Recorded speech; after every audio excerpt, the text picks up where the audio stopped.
In a province in the Mekong Delta of southern Vietnam, workers crack open a coconut, and what happens next splits into two completely different stories.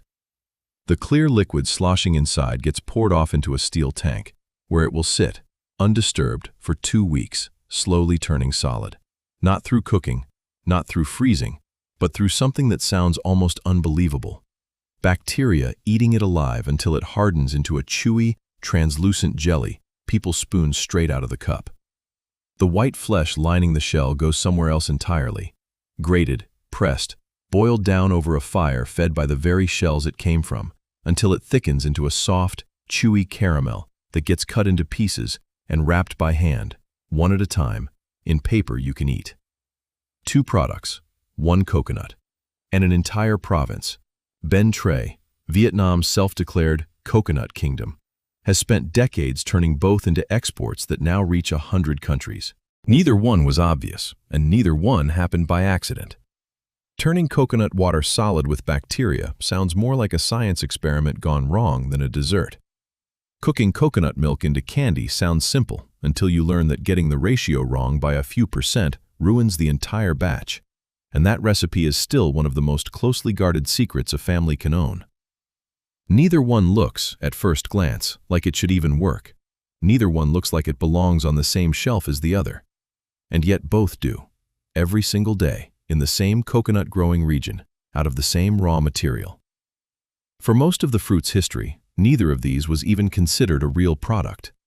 The water was runoff, something that poured out the moment a coconut was cracked and had nowhere useful to go before it spoiled within hours. The flesh, once pressed for its milk, was a byproduct of a byproduct, cooked down in home kitchens as a local treat, never imagined as something an entire province could ship by the container load to Seoul and Tokyo.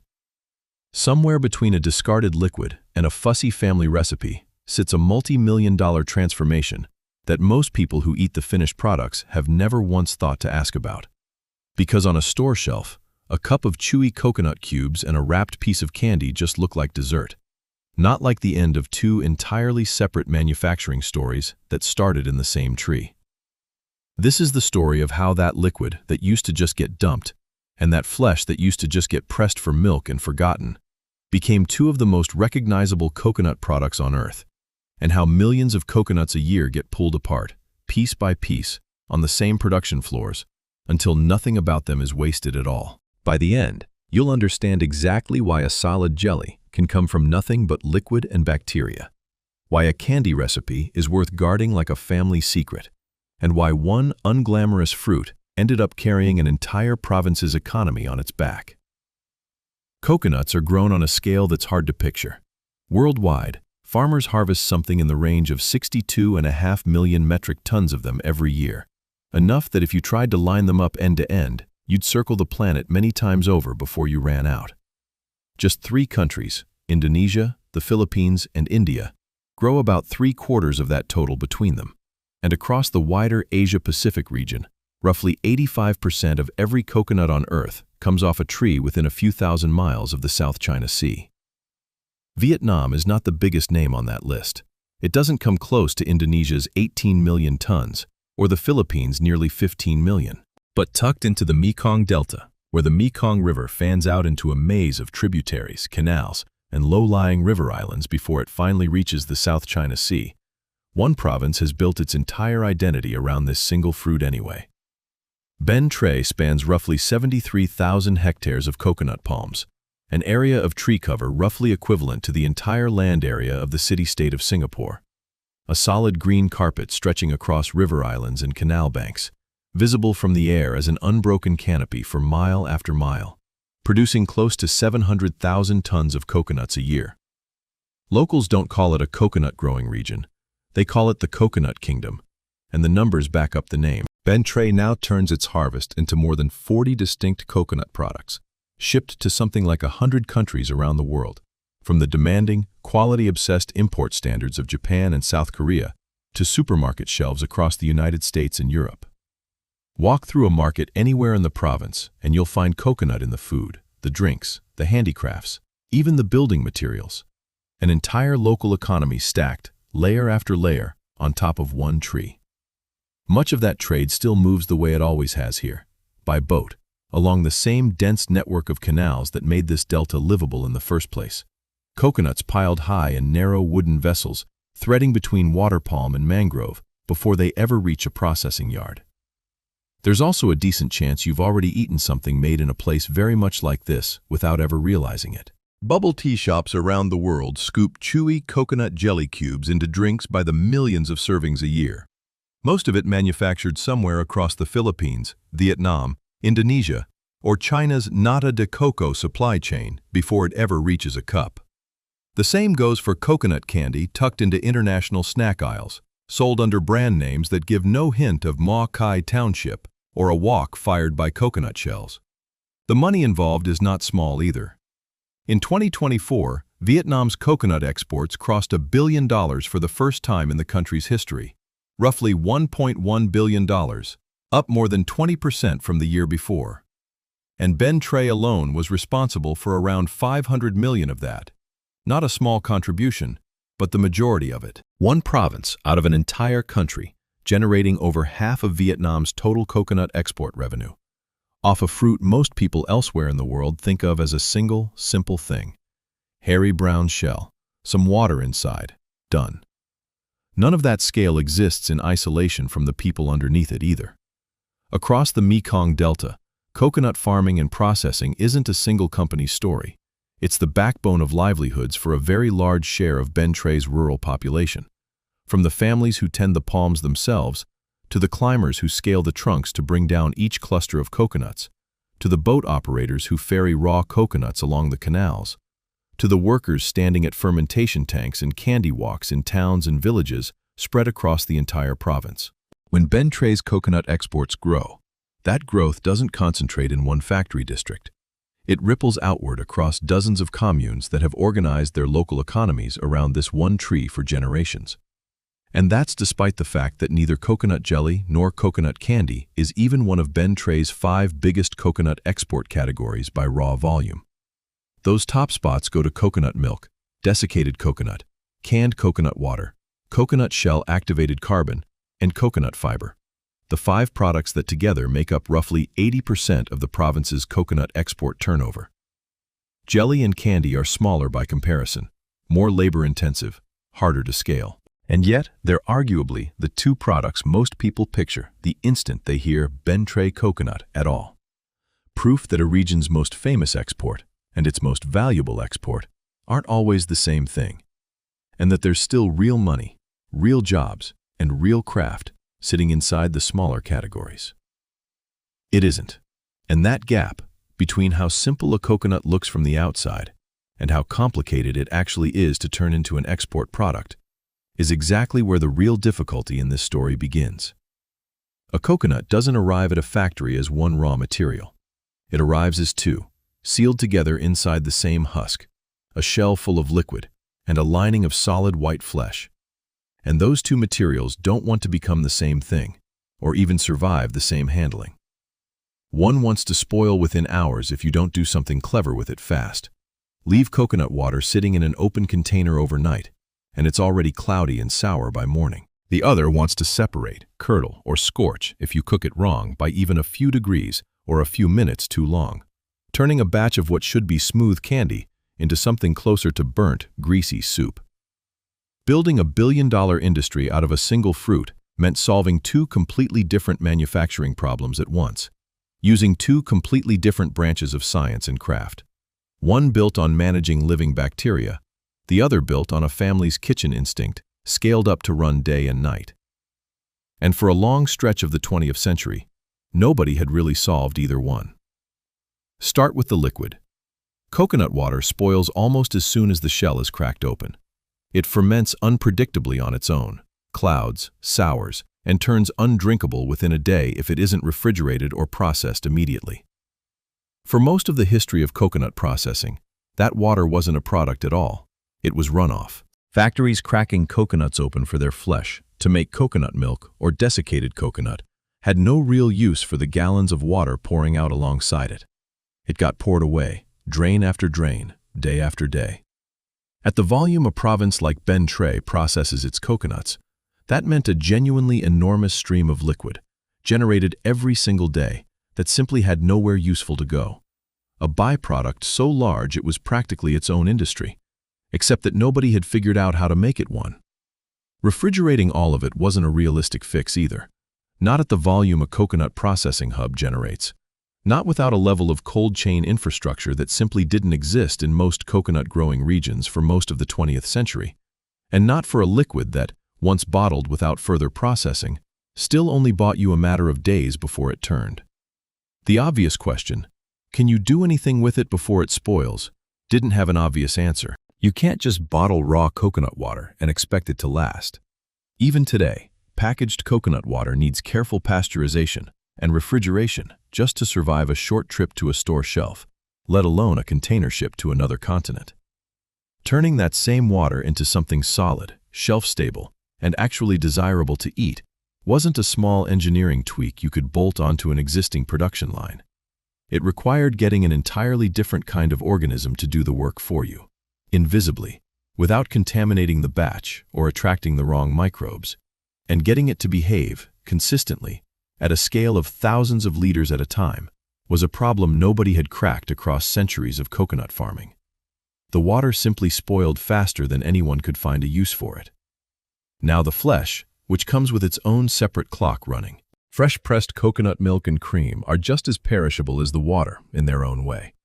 Left unrefrigerated and unprocessed, the fat in coconut cream begins to separate and sour within a day, long before it can be turned into anything shelf-stable. So the pressure to act fast doesn't disappear once you've solved the water side of the equation. It simply shows up again on the flesh side, in a completely different form. Grated and pressed, coconut flesh yields a thick, fatty milk and cream. And if you try to simply boil that down the way you'd reduce any other syrup, it doesn't cooperate.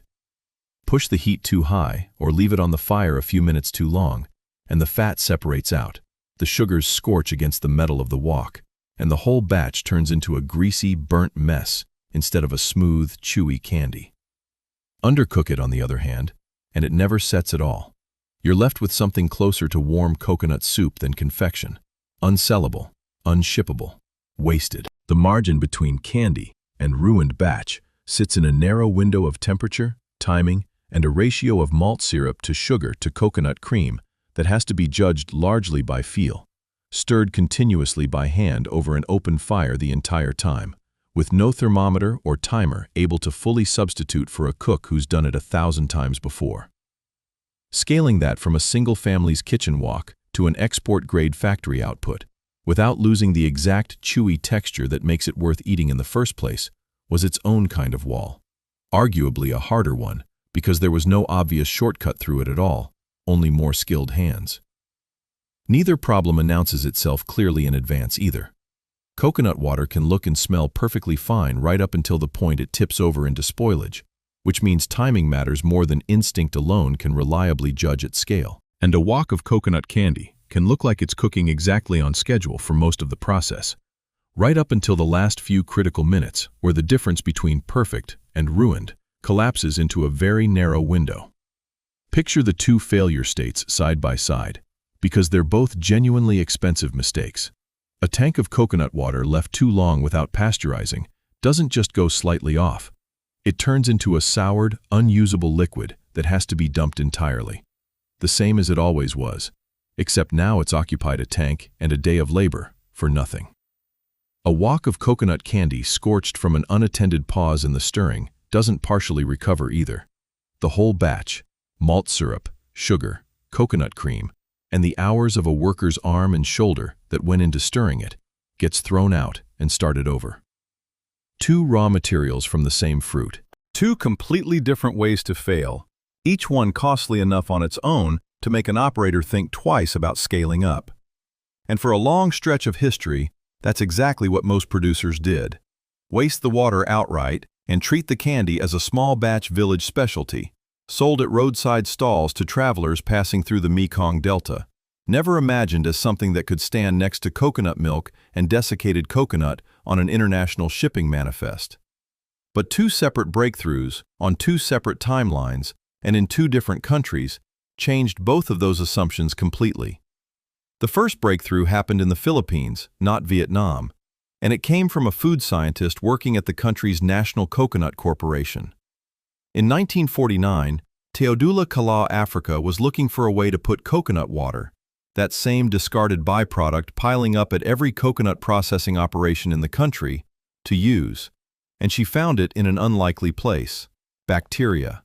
A specific strain, Acetobacter xylinum, has the strange ability to feed on the natural sugars dissolved in coconut water and, as a byproduct of its own metabolism, weave together threads of cellulose into a solid mat. Left undisturbed, that mat thickens across the surface of the liquid, layer by invisible layer, until it becomes a firm, translucent, chewy slab. Essentially, bacteria spinning a liquid into a solid food, in real time, at room temperature, with no cooking, no additives to force it solid, and no machinery involved at all. It's one of the only foods most people will ever eat that is manufactured entirely by a living organism, rather than merely fermented for flavor the way cheese or yogurt is. By 1954, that discovery had moved out of the laboratory and into commercial production in Alaminos, Laguna. The name it was given, Nata de Coco, roughly cream of coconut, is still what most of the world calls it today, whether they know its origin story or not. What had been factory runoff, a liquid nobody wanted, was now, for the first time, a product with its own name, its own manufacturing process, and eventually, its own export market. It would take years, and eventually decades, for that first commercial operation to grow into the multi-country industry it is today, spreading from the Philippines to Indonesia, China, and Vietnam, as other coconut-growing nations recognized that they were sitting on the exact same wasted byproduct Africa had solved for. The second breakthrough happened roughly 2 decades earlier, and much closer to Ben Tre itself, in a landscape of canals, river islands, and coconut groves that hadn't yet earned the Coconut Kingdom nickname. Local tradition in Mỏ Cày township credits a woman named Nguyen Thi Ngoc, sometime around the 1930s, with working out the technique that would become Ko Dua, coconut candy. Long before any factory existed to make it, this was a home kitchen problem. Coconuts were abundant and cheap along the Mekong Delta, but coconut milk on its own didn't keep, and there was no ready market yet for raw coconut cream. Turning it into something sweet, chewy, and sellable meant finding a way to lock that flavor into a form that could survive being carried to a market days away. Her insight wasn't a scientific discovery like Africa's. It was a culinary one, refined the hard way, through repeated trial and error over an open flame.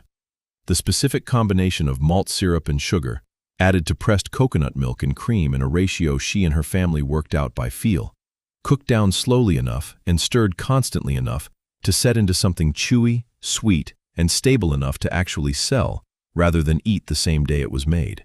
That ratio became a closely held piece of family knowledge, the kind of recipe passed down at a stovetop rather than written into any manual, and it turned a fussy, easily ruined mixture into a candy that could survive being made, wrapped, packaged, and shipped without falling apart along the way. Word of the candy spread the way most regional specialties do, neighbor to neighbor, market stall to market stall, long before anyone involved thought of it as the seed of a future export industry. For decades, it stayed exactly that, a Mỏ Cày specialty, then a Ben Tre specialty, sold in small quantities by families who each believed their version was the best. Neither of these origin stories is dramatic in the way a sudden scientific breakthrough sometimes is. There's no eureka moment recorded in vivid detail, no dramatic public unveiling. What's recorded instead is closer to the truth of how most real transformations actually happen. A specific person, in a specific place, staring at a problem everyone else had learned to ignore, and simply refusing to accept that the answer was, there isn't one. Both stories, notably, share the same shape, even though they unfolded worlds apart. Neither Africa nor Nguyen Thi Ngoc set out to build an export industry. Africa was solving a disposal problem for a state coconut agency. Ngoc was trying to make something worth selling at a local market with the ingredients already on hand.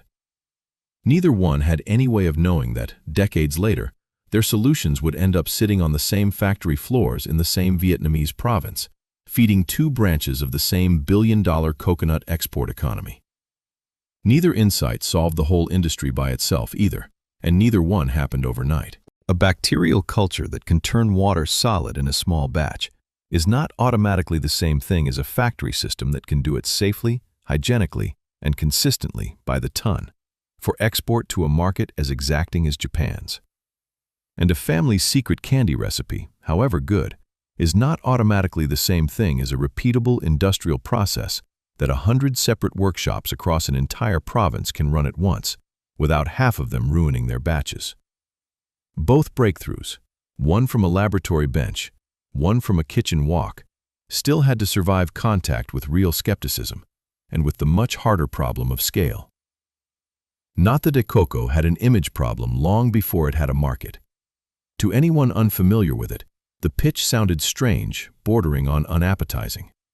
A solid food made by letting bacteria grow across the surface of standing liquid for 2 weeks, undisturbed, in a warm room. It's not hard to imagine the reaction the first time someone described that process to a potential buyer, instead of just handing them a spoonful and letting the taste do the convincing. Even after it caught on domestically in the Philippines, Nata de Coco spent years as a regional curiosity, before it slowly spread into wider Southeast Asian desserts and drinks, and only much later into the global bubble tea boom that introduced millions of people outside Asia to chewy coconut cubes, most of whom, sipping a drink through an oversized straw, never once learned what actually made those cubes chewy in the first place, or that bacteria were the ones doing the work.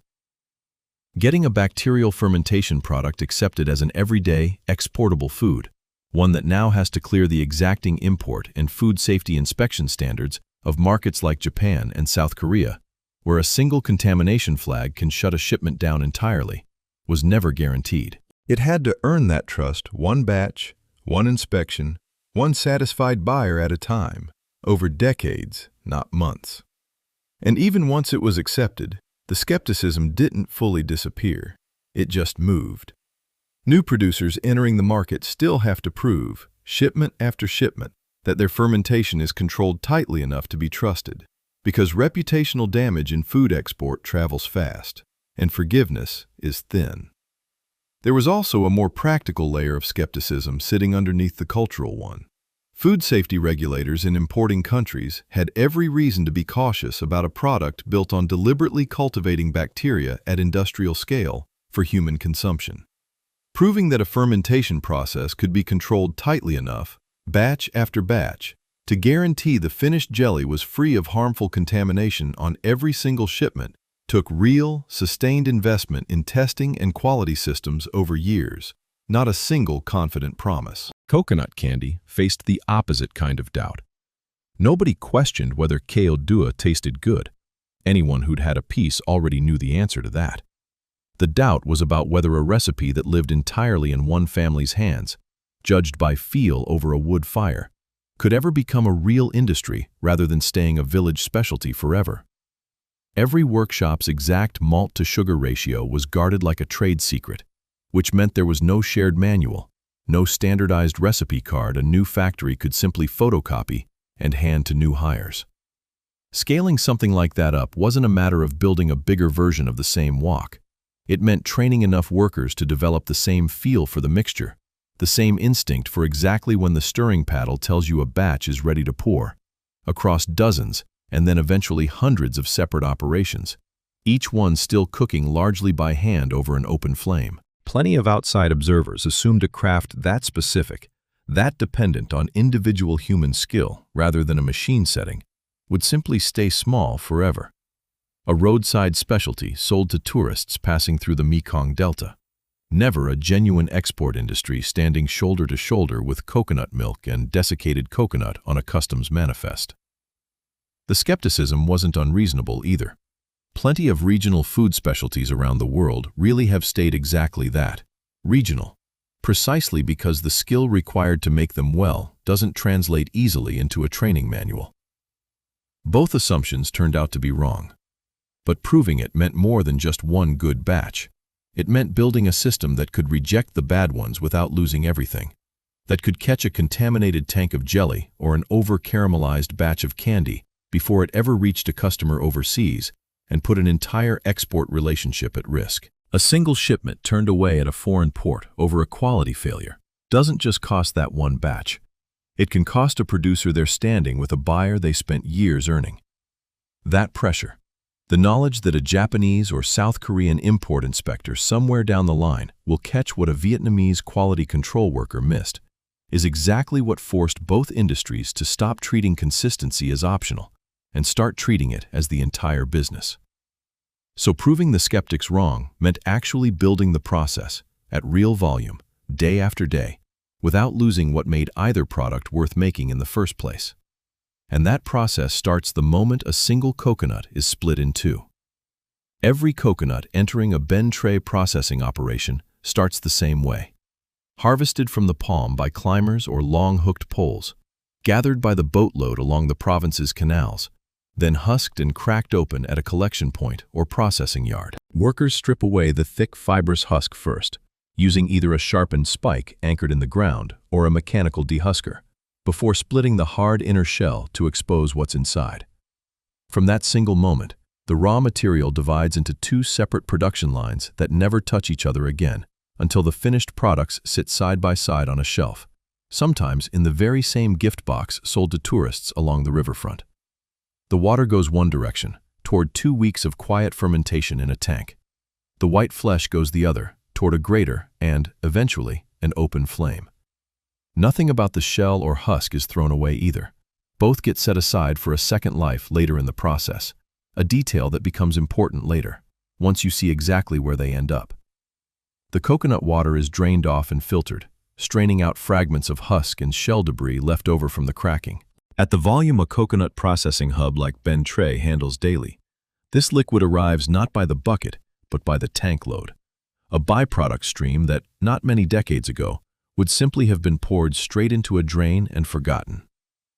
Because raw coconut water spoils and ferments unpredictably on its own within hours, the entire batch is heated to sterilize it, killing off any wild bacteria or yeast that might already be present in the liquid and would otherwise compete with or outright contaminate the specific culture that's about to be introduced deliberately a few steps later.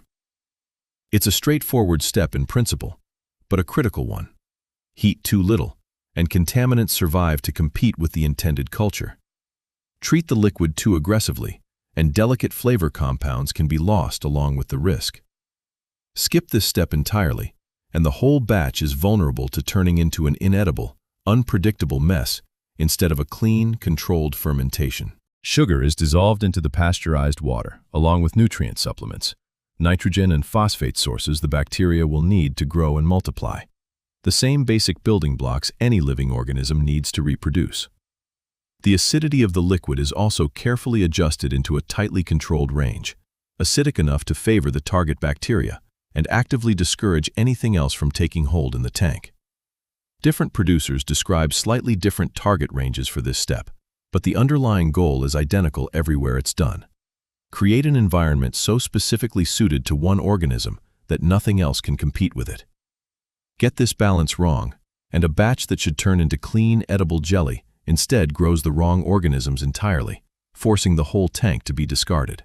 Rather than adding a random culture straight into a massive tank and hoping for the best, technicians first grow a smaller starter culture of Acetobacter xylanum on its own, in a portion of the same nutrient mixture, for 3 to 5 full days, building up a strong, active, numerous colony of bacteria before it's ever introduced to the main batch. It's the fermentation equivalent of warming up an engine before putting it under full load. In a working fermentation room, this is the quietest, least dramatic-looking job on the entire floor. A technician checking a row of small starter containers each morning, watching for the telltale thin film beginning to form, deciding by eye and experience whether a given batch is strong enough yet to be trusted with an entire tank. Nothing about it looks impressive on camera. Everything downstream depends on it being done right. That starter culture is mixed into the large fermentation tanks. And here, the physical shape of the tank matters more than almost anything else in the entire process. These bacteria only build their solid cellulose mat at the surface of the liquid, exactly where it's exposed to open air. So the tanks aren't tall and narrow the way you might picture an industrial fermenter. They're wide, shallow trays, sometimes stacked in long rows across an entire fermentation room, built specifically to maximize the amount of surface area exposed to the air. Because more surface area quite literally means more jelly forming per batch. A tall, narrow tank would waste most of its own volume, since everything below that thin surface layer never contributes to the solid mat at all. It just sits there as flavor and food for the bacteria working above it. Then, for roughly 1 to 2 weeks, at a carefully held temperature somewhere in the high 20s Celsius, the tanks are simply left alone. No stirring, no mixing, no checking in every hour. Any real disturbance would break up the forming mat before it ever has the chance to knit itself into one continuous solid sheet, forcing the whole batch to start over. Day by day, almost nothing is visible to the eye at first, just a faint cloudiness spreading across the surface. By the end of the first week, a thin, pale skin has formed. By the second, that skin has thickened into something you could press a finger against and feel resist back. A solid layer growing thicker from the surface downward, as the bacteria beneath keep feeding on the sugar dissolved in the liquid underneath it. It's one of the strangest production steps you'll find in any food factory anywhere. For roughly 2 weeks straight, the entire operation's job is to do nothing at all, while bacteria, invisible to the naked eye, quietly weave cellulose fiber across the surface of tank after tank, room after room. When the fermentation finally finishes, what's left in the tank isn't liquid at all anymore. A solid, glistening, translucent slab now floats across the entire surface, often thick enough to lift out in one continuous sheet, heavier than it looks, still faintly sour-smelling from 2 weeks of bacterial activity. Its underside still wet with the leftover liquid the bacteria never fully consumed. Workers pull it out by hand, one tank at a time, working down a long row of trays that all reached readiness on roughly the same schedule. The harvested slab still carries the sharp sourness of fermentation, so it's washed repeatedly in clean water to neutralize the residual acidity, then cut down into the small, even cubes most people would actually recognize on site as Nata de Coco. Along the way, workers inspect each batch for texture and color. A slab that fermented unevenly, or picked up any trace of unwanted mold or off-color patches during its 2 weeks of stillness, gets pulled and discarded here, rather than risk contaminating a shipment. It's a quiet but essential checkpoint. Catch a bad batch at the cutting table, and it costs a day's tank time. Miss it, and it costs a customer relationship on the other side of the world. The washed cubes are boiled briefly to finish neutralizing any remaining sourness, then soaked in sugar syrup, sometimes flavored with fruit or pandan, until they're ready either for bulk sale to other food manufacturers who'll fold them into desserts and drinks, or for packaging directly into the cups and pouches that end up on a store shelf. One Vietnamese producer alone, a company called Coco, runs a facility with the capacity to process roughly 20,000 tons of Nata de Coco a year, sourcing its coconut water specifically from Ben Tre, and shipping the finished jelly to around 20 countries, including Japan and South Korea. 2 markets that do not accept sloppy food safety standards from anyone, foreign or domestic. That's one coconut, transformed by nothing but bacteria, patience, and precisely controlled acidity. But it's only half the story. The other half of the exact same coconut is only just getting started.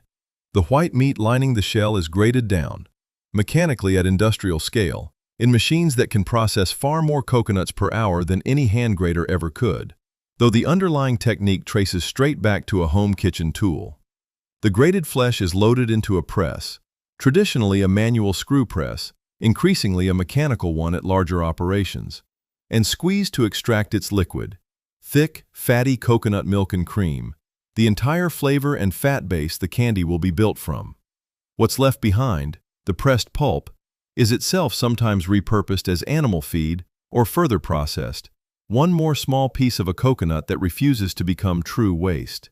This is where the family recipe still rules over the machinery. Malt syrup and sugar are added to the coconut milk and cream in a proportion that varies from producer to producer, often kept as tightly guarded as a formula passed down at a kitchen table, rather than written into any employee handbook. Because get that ratio even slightly wrong, and the batch either never sets properly, staying soft and runny, or turns brittle and hard instead of the soft, pull-apart chew a good piece of Ko is supposed to have. Ask a dozen different Ben Tre producers for their exact proportions, and you'll get a dozen different answers, each one insisting theirs is the one that gets it right. The mixture goes into large, wide woks, heated over open fires, and in a detail that closes the loop on this entire production line, those fires are traditionally fed by burning dried coconut shells, the exact same byproduct left over from cracking the coconut open back in step 1. The coconut, quite literally, burns to cook its own candy. Step into a working candy house at this stage, and the air itself changes. Thick, sweet steam rising off dozens of woks at once. The specific, smoky, sweet smell of coconut shells burning under caramelizing sugar. Heat radiating hard enough off the open fires that workers rotate through short shifts at the stir, rather than stand over one wok all day. For as long as the mixture cooks, and it can be a considerable stretch of time, it has to be stirred without stopping. Traditionally, this is done entirely by hand, using large wooden paddles, in a physically demanding job that still requires real skill, even in workshops that have introduced partial mechanization. The paddle has to reach every part of the wok evenly, scraping the bottom and the edges in a steady rhythm, because the mixture thickens unevenly the moment any spot is neglected even briefly. Stop stirring for even a short pause, and the mixture scorches against the bottom of the hot wok before it ever finishes thickening evenly, ruining the batch just as surely as getting the ratio wrong in the first place. Once the mixture finally reaches the right thickness, judged again, largely by feel and years of experience rather than a fixed timer, it's poured out quickly while still hot and pliable, onto a cooling table or into long-shaped molds, spread into an even layer before it has a chance to set unevenly, and left to cool and firm into a solid, chewy sheet. Timing this step matters almost as much as the cook itself. Wait too long to pour, and the mixture stiffens in the wok before it can be shaped properly.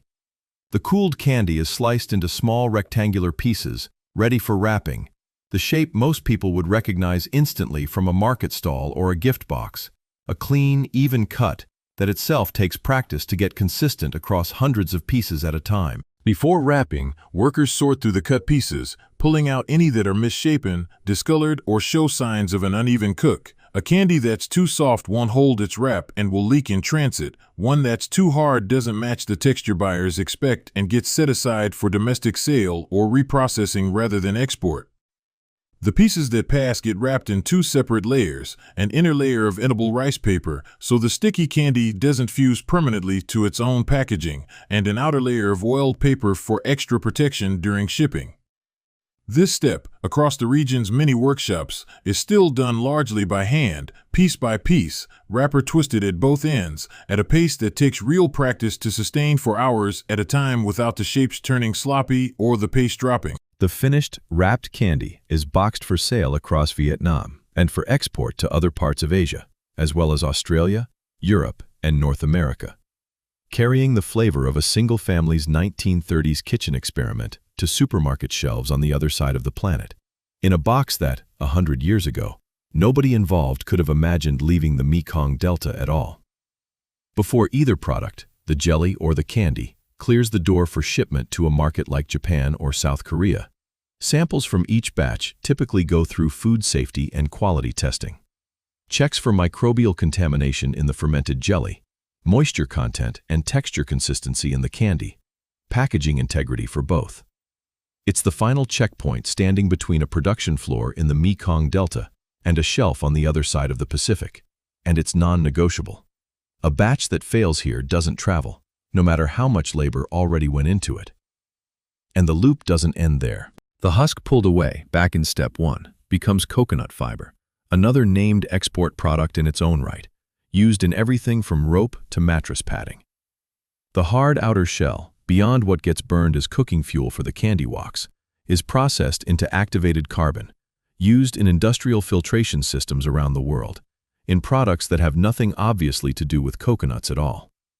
Between the water, the flesh, the husk, and the shell, a single coconut grown in Ben Tre can end up inside 4 or 5 completely different finished products, sold into completely different industries, tested by completely different standards, and none of the 4 main parts of the fruit ever goes to true waste.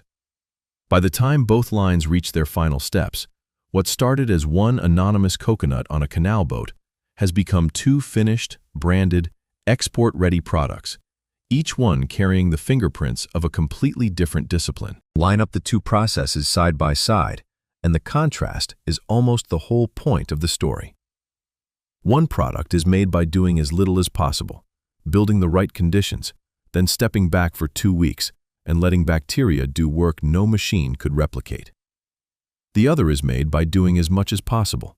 Every second the wok is on the fire.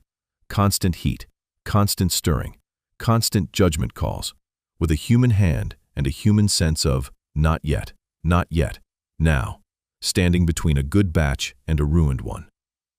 Patience on one side, relentless attention on the other, both starting from the same coconut, split apart in step 1, and both ending, weeks or hours later, wrapped and boxed for the same shipping containers headed toward the same ports. Run those two processes at the scale Ben Tre and its neighbors actually operate at, day after day, and the numbers stop being abstract. A single named producer, Coco, alone accounts for roughly 20,000 tons of Nata de cocoa processing capacity a year. Enough finished jelly, batch after batch, tank after tank, to fill a very long line of shipping containers before it even reaches customs. Sourcing its raw coconut water from Ben Tre and shipping the finished jelly out to about 20 countries. Across the wider Ben Tre region itself, raw Nata de cocoa output is estimated at somewhere around 15,000 tons a year on top of that, feeding both domestic consumption and further export processing elsewhere in Vietnam. Tens of thousands of tons of a liquid that, within living memory, was simply being poured down a drain. And that scale keeps climbing. Coco itself was, as of the most recent reporting, in the process of doubling its own production capacity to meet rising export orders from Korea, Japan, Thailand, and China, meaning the 20,000-ton figure works better as a floor for where the industry is headed than a ceiling on where it already stands. Add to that the domestic Vietnamese market alone, the everyday cups of jelly dessert sold in local shops, the bags of candy bought as gifts for visiting relatives, and the true combined volume of both products moving through Ben Tre and its neighboring provinces each year is almost certainly larger than the export figures alone suggest, since a meaningful share of what's made here never crosses a border at all, consumed instead a short boat ride or motorbike trip from where it was produced. On the candy side, the real measure of scale is how many separate workshops the craft has spread into across an entire region, not any single factory's output. In neighboring Vinh Long province alone, more than 100 coconut candy manufacturers now operate, making up roughly 30% of all local enterprises in that province, meaning nearly 1 in 3 businesses there, in some form, touches this one specific candy.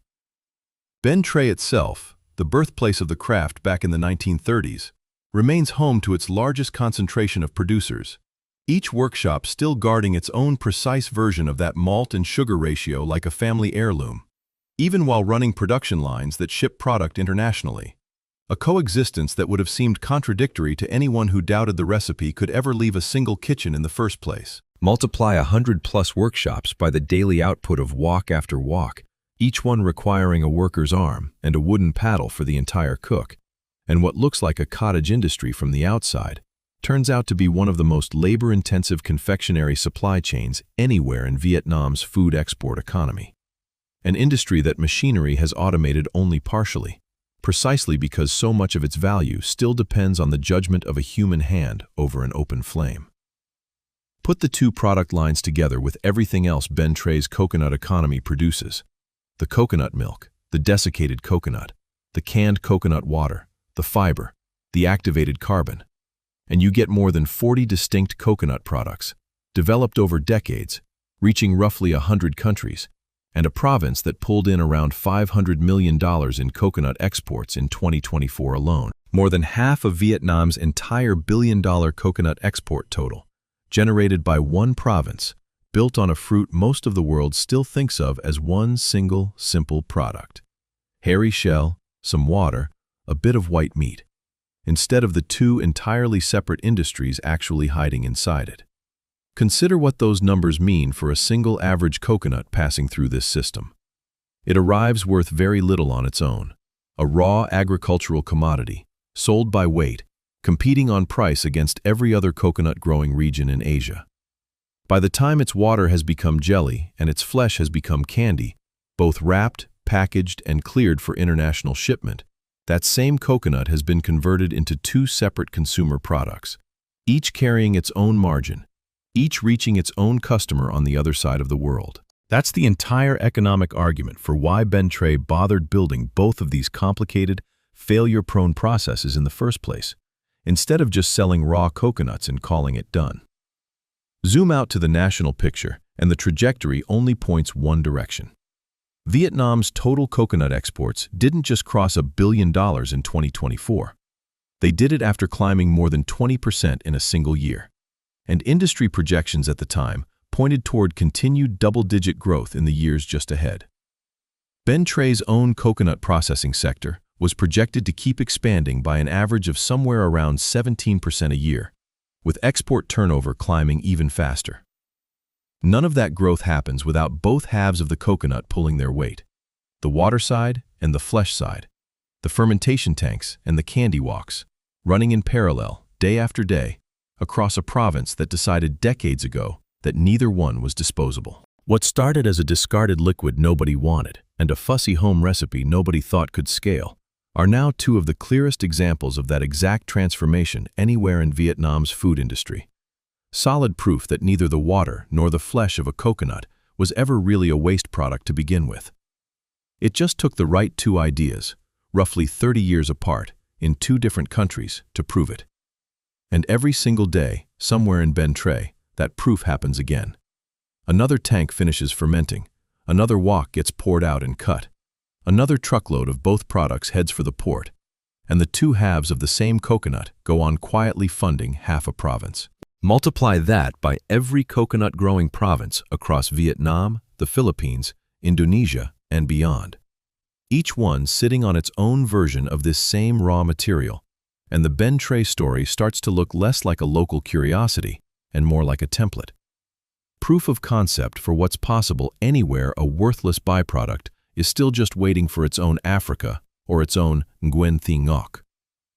Step back from the tank rows and the walk lines, and what remains is a fairly simple idea, dressed up in a very specific set of details. There's something worth sitting with in the fact that neither of these breakthroughs came from a massive corporation with its own research budget and a team of engineers.